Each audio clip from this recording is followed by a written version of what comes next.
जय स्वामीनारायण। जय हिंद, जय भारत।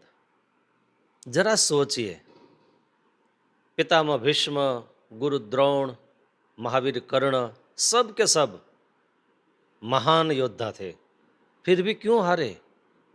क्योंकि महाभारत कहता है जीत शक्ति से नहीं, सिर्फ सिद्धांत से होती है।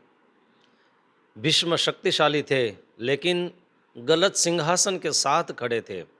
गुरुद्रोण महान विद्वान थे, पर पक्षपात के साथ खड़े थे। और महारथी कर्ण वीर था, मगर मित्रता और सत्य के बीच उन्होंने गलत को चुना। महाभारत का संदेश यही है कि गलत के साथ खड़े रहकर आप कभी भी महान नहीं बन सकते। इसलिए इतिहास कर्म देखता है, बहाना नहीं। अस्तु। जय हिंद, जय भारत।